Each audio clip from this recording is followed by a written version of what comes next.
आपको इंट्रोड्यूस कराएंगे। तो देखो राघव क्लासेस में जो काम होता है, तो स्टेप 1 में आपको बिगिनिंग में जो इंट्रोडक्शन करा रहे हैं, इंट्रोडक्शन जो कराएंगे, तो इंट्रोडक्शन का पर्पस क्या है कि आपको चीजों का शुरुआत करने के लिए आ जाए। तो इसमें आपको हम वॉल्यूम फर्स्ट का बेसिक लेवल का क्वेश्चन, जिसमें आपको मतलब वॉल्यूम फर्स्ट जो है वो 2 लेवल में उसका क्वेश्चन है हर चैप्टर में। एक है हायर लेवल का क्वेश्चन और एक है लर्निंग लेवल का क्वेश्चन। तो वॉल्यूम फर्स्ट में जो इंट्रोडक्शन वाला एक पीएसपीएम वाला इंट्रोडक्शन वाला बुक आपको मिला होगा, तो इंट्रोडक्शन के दौरान आपको हम बेसिक थॉट को विकसित कराएंगे। स्टेप 1 में ये काम होगा। तब स्टेप 2 में है जिसमें कि वहां से कंप्लीट स्टडी स्टार्ट हो जाता है, जिसमें हम वॉल्यूम 2 से आपको स्टार्ट कराएंगे कंप्लीट स्टडी। वॉल्यूम 2 का कंप्लीट स्टडी जिसमें कंसेप्ट बताएंगे, उसका टेक्निक देंगे और उसका सीआरएम का क्वेश्चन जो आपको किताब मिला होगा सीआरएम, क्लासरूम मटेरियल। तो क्लासरूम मटेरियल में जितना भी क्वेश्चन है वो सब हम यहाँ पे कराएंगे आपको। स्क्रीन पर वो सब क्वेश्चन रहेगा, साथ में सॉल्व करते जाएंगे, आपको देखकर समझते जाना होगा। तो स्टेप 2 से कंप्लीट स्टडी स्टार्ट हो जाता है। फिर स्टेप 3 में क्या होगा, वॉल्यूम 2 को जब कंप्लीट पढ़ा देंगे तब फिर से वॉल्यूम 1 में हम लौटेंगे, और तब वॉल्यूम 1 में जो बिगिनिंग में पढ़ाए थे वो एक प्रकार से रिवाइज हो जाएगा, और उसके साथ साथ उसका कंसेप्चुअल मैटर, हायर लेवल का क्वेश्चन वो सब बताएंगे, और उस समय सीआरएम का क्वेश्चन करेंगे क्लासरूम मटेरियल का। तो स्टेप 1 में इसीलिए देखिए किसी बुक का क्वेश्चन नहीं है। स्टेप 1 में सिर्फ थॉट को विकसित कराना, और उसको विकसित कराने के लिए जो क्वेश्चन करना है उस क्वेश्चन को रख करके आपसे बनवाना, और उसी का पीएसपीएम में आपको अभ्यास करने के लिए क्वेश्चन देना। स्टेप 3 में वॉल्यूम फर्स्ट का फिर से कंसेप्चुअल लेवल, टेक्निकल लेवल का हायर क्वेश्चन आपको देना। उसके बाद वॉल्यूम 3, तो जब वॉल्यूम फर्स्ट स्टार्ट हो जाता है उसी समय सैटरडे के सैटरडे वॉल्यूम 3 नॉन वर्बल भी स्टार्ट हो जाता है। मतलब वॉल्यूम फर्स्ट जब रिपीट करके स्टार्ट होता है तब वॉल्यूम थर्ड को सैटरडे को शुरू करते हैं, और तब ये वॉल्यूम फर्स्ट वॉल्यूम थर्ड एक साथ समाप्त हो जाता है। इस तरह से हम लोगों की पढ़ाई चलेगी। तो राघव क्लासेस में कैसे काम होगा ये आपको बता दिए। पहले इंट्रोडक्शन में वॉल्यूम फर्स्ट का सारा चीज आपको बेसिक लेवल का बताएंगे, उसके बाद कंप्लीट स्टडी वॉल्यूम 2 का, फिर कंप्लीट स्टडी वॉल्यूम 1 का रिपीट करते हुए। अब देखिए स्टडी मटेरियल के बारे में इंफॉर्मेशन है कि सीआरएम के रूप में आपको 3 किताब मिल गया होगा, volume first, volume second, volume third. Volume first general verbal reasoning है, जो हर एग्जाम में, प्रत्येक एग्जाम में वॉल्यूम फर्स्ट से क्वेश्चन आता है। हालांकि आप वॉल्यूम सेकंड से भी प्रत्येक एग्जाम में आने लगा है, जिसमें syllogism, statement, conclusion, force of argument, course of action, जिससे कि एसएससी और रेलवे में पहले क्वेश्चन नहीं होता था, वॉल्यूम सेकंड से भी काफी क्वेश्चन होने लगा है। अब वॉल्यूम थर्ड हो गया नॉन वर्बल, तो 3 बुक इसका। तो इस तीनों बुक में जितना क्वेश्चन है वो हम क्लास में डिस्कस करेंगे, ए टू जेड क्वेश्चन इसका हम क्लास में बताएंगे। ये 4 बुक पीएसपीएम है। पीएसपीएम का मतलब हुआ post study practice material. Study के बाद आपको इसका प्रैक्टिस करना है, बुक 1 का, बुक 2 का, बुक 3 का, बुक 4 का। तो उसमें डे वाइज क्वेश्चन दिया हुआ है, डे 1 डे 2 करके। तो डे 1 में जो पढ़ाएंगे उसका रूम पर जाकर के आप इससे प्रैक्टिस कर सकते हैं, डे 2 में जो पढ़ाएंगे उसका प्रैक्टिस इससे कर सकते हैं। उसमें शॉर्ट आंसर भी दिया हुआ है कि आप प्रैक्टिस करिए, आंसर मिलाइए। इसका बुक का क्वेश्चन ए टू जेड नहीं क्लास में डिस्कस किया जाएगा, ये पार्टिकुलरली जिस विद्यार्थी को किसी क्वेश्चन में दिक्कत होगा वो पूछ लेगा, यहाँ ऑफिस में मिल करके पूछ लेगा, या ऑनलाइन रहता है तो वो व्हाट्सएप करके पूछ लेता है। तो पीएसपीएम का ये 4 बुक है।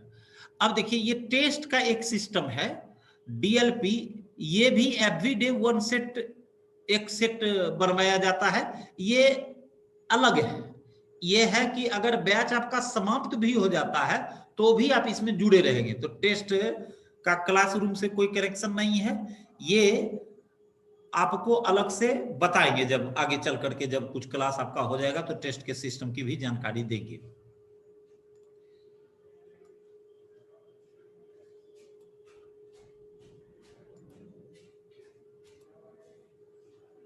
How to use study material में कि ये आपको बता ही चुके हैं कि इसमें आपको पहले सबको क्लास में डिस्कस करेंगे, पीएसपीएम का डाउट रहने पर आपको करना है, और डीएलपी जो टेस्ट मेथड होगा उसका भी प्रत्येक दिन डिस्कशन हो जाता है टेस्ट वाले क्लास में, ये रेगुलर क्लास से जुड़ा हुआ चीज नहीं है। अब देखो आगे यहाँ बता रहे हैं इंट्रोडक्शन अबाउट योरसेल्फ, कि आप देखो ये कितना सारा चीजें चेंजेज हुआ है और कैसे आपको इससे बेनिफिट उठाना है ये भी बताएंगे। लेकिन बेनिफिट उठाने के लिए पहले आपका माइंड तो तैयार हो। जैसे समझिए कि पढ़ाई क्या है, कि अगर आप किसी ग्वाले के पास दूध लेने जाते हैं तो दूध आपके लिए पौष्टिक आहार है, आप उसका कुछ मूल्य चुकाते हैं, लेकिन पौष्टिक आहार दूध को लाने के लिए आप जो मूल्य चुकाइएगा, तो उसके साथ साथ एक और बात पर ध्यान आपको रखना होगा कि दूध आप किस पात्र में लाते हैं। सोचो आप दूध गमछा में लाने चले गए तो कभी मिल पाएगा? वो देने वाला दे भी देगा, लेने वाला पेमेंट भी कर देगा, लेकिन दूध आपके पास टिकेगा नहीं। अच्छा, आप ऐसा बर्तन ले गए जिस बर्तन में कुछ एसिडिक इफेक्ट है, मान लीजिए कि जो बर्तन ले गए उसमें नींबू गाड़ा हुआ है, अब पता भी नहीं चलेगा, वो पानी जैसा लगेगा, नींबू गाड़ा हुआ है और उसको मान लो कि उसका असर केवल उसमें है, नींबू का रस नहीं भी है लेकिन असर उसमें है, तो फट जाएगा दूध। आप यही समझिए युवाओं का मस्तिष्क जो है ना, अगर वो ठीक से अपने माइंड को नहीं हैंडल करेगा तो वो बहुत सारा ज्ञान को फाड़ देगा। जैसे बर्तन में एसिडिक इफेक्ट होने पर दूध फट जाता है, तो ऐसे ही मस्तिष्क को अगर सही से नहीं नियंत्रित करोगे तो टीचर का दिया हुआ ज्ञान, पुस्तक का पढ़ा हुआ ज्ञान, ये सब को आप उटपटांग कंक्लूजन कर दे सकते हैं। तो इसीलिए जरूरी है कि आप अपने आप को जानिए। एक मानव का निर्माण इन 5 चीजों से होता है: शरीर, मन, बुद्धि, चेतना और ज्ञान। हमारा ये 5 चीज जब मिलता है तब हम बनते हैं, तब हमारा निर्माण होता है। शरीर, मन, बुद्धि, चेतना, ज्ञान। बोलिए एक बार आप, क्या क्या है? चेतना, ज्ञान। ये 5 चीज का हम इस्तेमाल सही से करेंगे तब जाकर के हम एक पर्सनालिटी के रूप में विकसित हो पाएंगे। आप सोचो दुनिया में कितने ऐसे लोग हैं जिसको पूरे संसार की चिंता है, वो पूरे संसार के लिए काम कर रहे हैं। वैक्सीन बना दिया कोरोना का, पूरे संसार के लिए काम कर दिया। कंपनी जरूर पैसा कमाएगी लेकिन रिसर्चर जो है उसको पैसे से ज्यादा चिंता इस बात की है कि मानवता को कैसे बचाए। तो संसार में लोग इस लेवल के भी हैं, क्या हम लोग इतना भी नहीं हो सकते हैं कि हम अपने आप को कम से कम बेहतर जीने लायक व्यक्ति बना सकें? हम संसार को नहीं कुछ दे सकते हैं लेकिन हम अपने आप को तो दे सकते हैं। तो उसके लिए क्या है, समझिए एकदम तप, त्याग, तपस्या जैसा आपको पढ़ाई में लगे रहना होगा, तब जाकर के ये चीज आ सकेगा। आप बिल्कुल समझिए किसी भी बच्चे का कैरियर कैसा है कि अगर किसी दिए में आप घी देकर जलाएंगे तो घी वाला ही इफेक्ट आएगा, केरोसिन तेल देकर जलाएंगे तो केरोसिन तेल वाला ही इफेक्ट आएगा। तो हर बच्चे जो अपने कैरियर में, अपने जीवन के लिए मेहनत देते हैं तो मेहनत का परिणाम आता है, बुद्धि देते हैं बुद्धि का परिणाम आता है, जो अपने मेहनत में अलर्टनेस देते हैं, अवेयरनेस देते हैं, कॉन्शियसनेस देते हैं, तो हम पूंजी के रूप में क्या इन्वेस्ट करते हैं परिणाम में वही पाते हैं। अगर हम अपने कैरियर को आलस्य देते हैं, अगर हम अपने कैरियर को अहंकार देते हैं, तो स्वाभाविक है कि हमको आलस्य और अहंकार का जो परिणाम निकलता है वही मिलेगा। हम अपने कैरियर को अगर त्याग देते हैं, हम मेहनत देते हैं, हम गुड रिलेशन देते हैं, हम विनम्रता देते हैं, तो इससे जो परिणाम निकलता है वही निकल करके आएगा।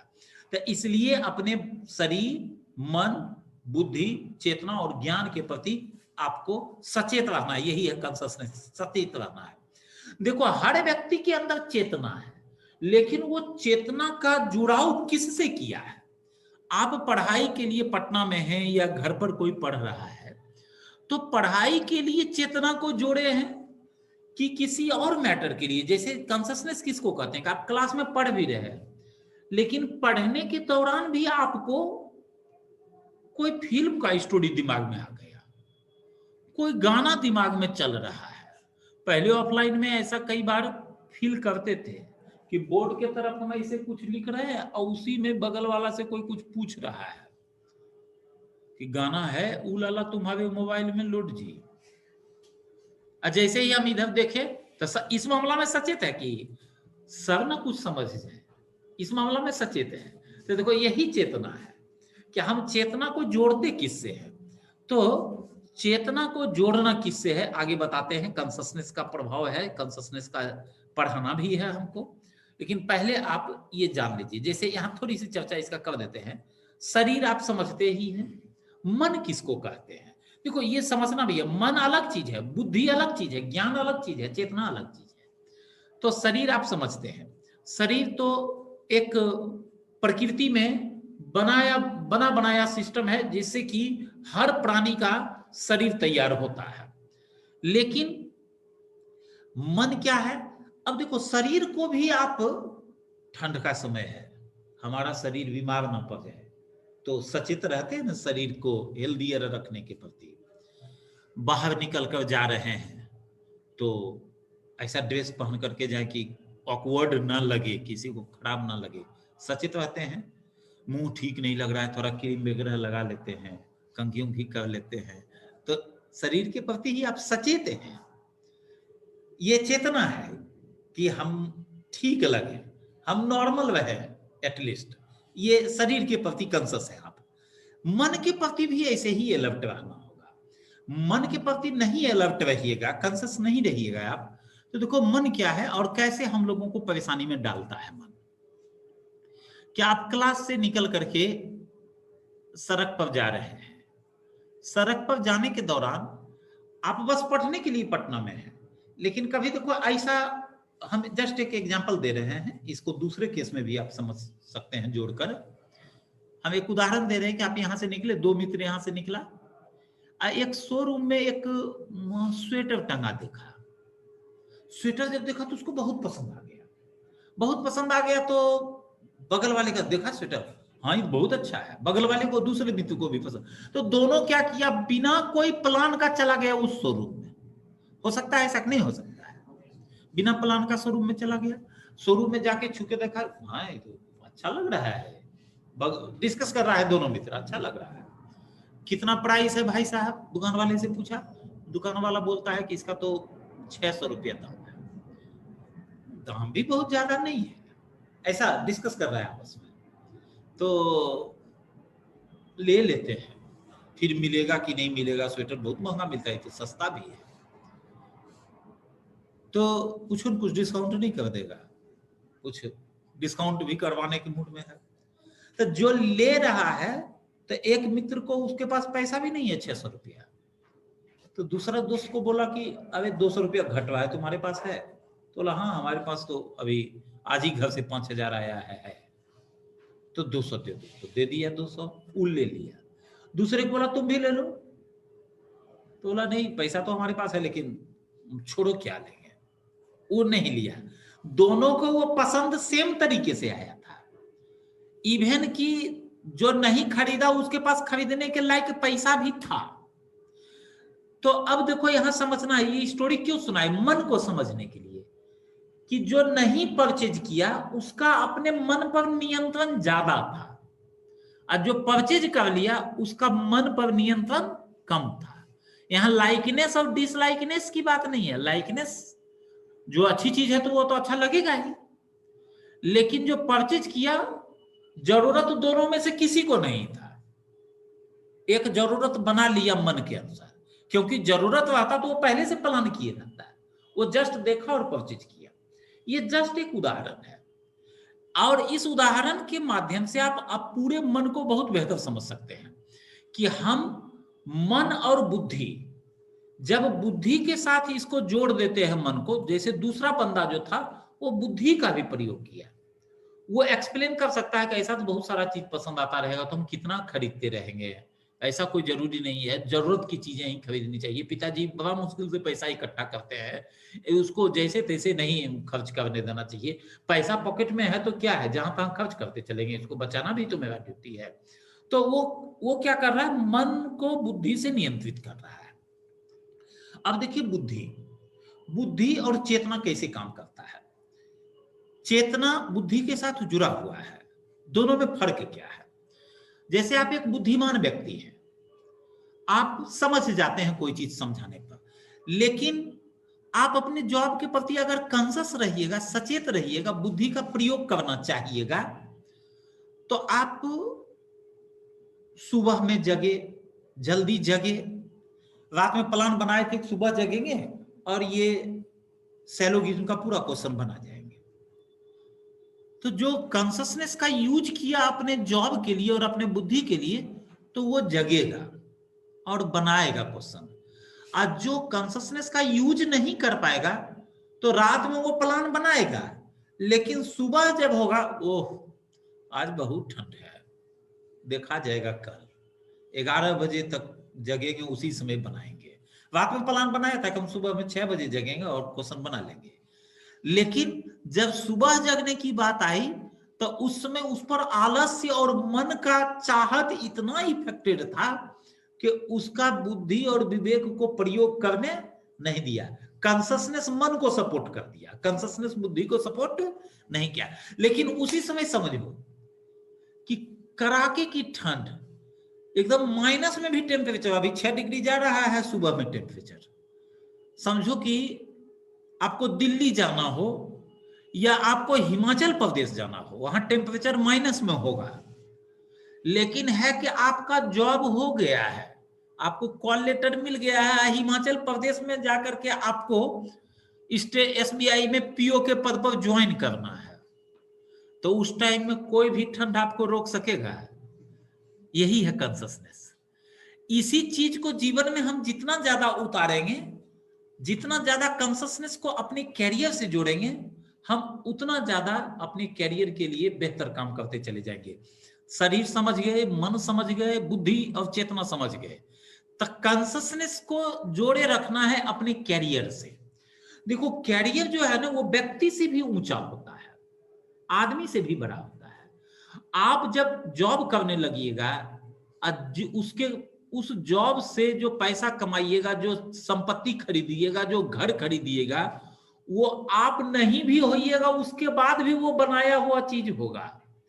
आज अपने दादे परदादे का दिया हुआ चीज भी आपके पास है, तो कैरियर बाद में भी रहता है, आदमी रहे या ना रहे, कैरियर बाद में भी रहता है। इसलिए कैरियर के प्रति हमेशा सचेत रहना है।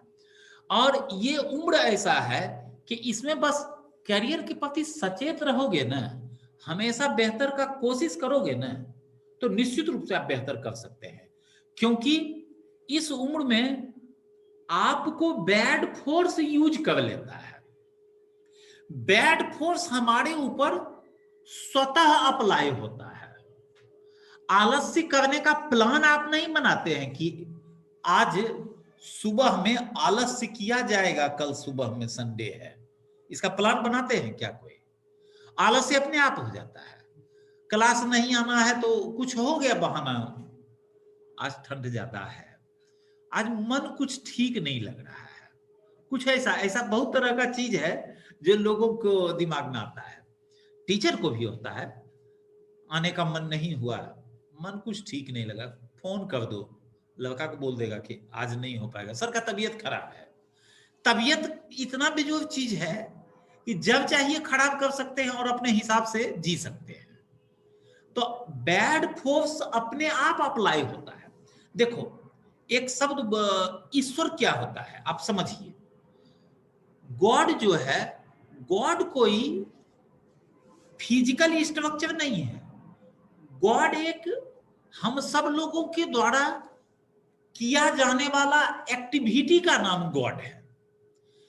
प्रकृति में 3 तरह का फोर्स ऑलवेज अप्लाई होता है, good force, bad force, god force. Force A हो गया गुड फोर्स, फोर्स बी हो गया, बी फॉर बैड फोर्स, अब फोर्स सी हो गया गॉड फोर्स। तो बैड फोर्स क्या है? जैसे अज्ञानता हमारा बैड फोर्स है, आलस्य हमारा बैड फोर्स है, शरीर का निकम्मापन बैड फोर्स है, शरीर का रोगी बनना बैड फोर्स है। तो आप अगर चुपचाप शरीर को छोड़ दे, कुछ भी खाएं पिए नहीं, तो शरीर बीमार हो जाएगा, तबीयत खराब हो जाएगा, मरणासन स्थिति हो जाएगी। क्यों? क्योंकि बैड फोर्स अप्लाई हो रहा है शरीर पर, वो इसको डेड करना चाह रहा है। तो आप इसको डेड होने, बीमार होने से बचाने के लिए क्या करते हैं? पौष्टिक आहार खाते हैं, इसलिए कि वो बैड फोर्स हमको दबा नहीं सके। हम प्रत्येक दिन खाएंगे, हम शरीर को ऊर्जा प्रत्येक दिन देंगे, नहीं देंगे तो हमारा शरीर बैड फोर्स के चपेट में आ जाएगा। तो गुड फोर्स आपको अप्लाई करना पड़ता है। तो आमतौर पर पढ़ाई के मामले में भी आपके अंदर आलस्य का भाव आना, अकर्मण्यता, अकर्मण्यता शब्द समझते हो ने, काम ना करने का मन करना अकर्मण्यता हुआ, अकर्मण्यता का भाव आना। किताब लेके बैठे भी है लेकिन क्या पढ़े, कुछ समझ में नहीं आ रहा है, कहां से शुरू करें, ये बेमतलब का चीज हमको ये पढ़ने का, ऐसा भाव है। आप कोशिश कर रहे हैं पढ़ने का, लेकिन अंदर भाव कुछ ऐसा ही है कि क्या पकड़ा गया है, हे भगवान, ये सब झंझट खत्म हो जाता है, पढ़ने का बड़ा अच्छा रहता है। कोई कोई को ऐसा होता है जी, किताब लेके बैठता है ना तो उसको ऐसा ही लगता है कि कहां झंझट में हम फंस गए, तो इससे मुक्ति मिल जाता है। तो यही है अकर्मण्यता। तो ज्यादातर देखोगे ना, कभी प्लान बना करके भी आप पढ़ रहे हैं, तब प्लान बना करके पढ़ने भी बैठिएगा तो उस केस में आपको पहले क्या होगा ना, बैड फोर्स ही हमला करता है।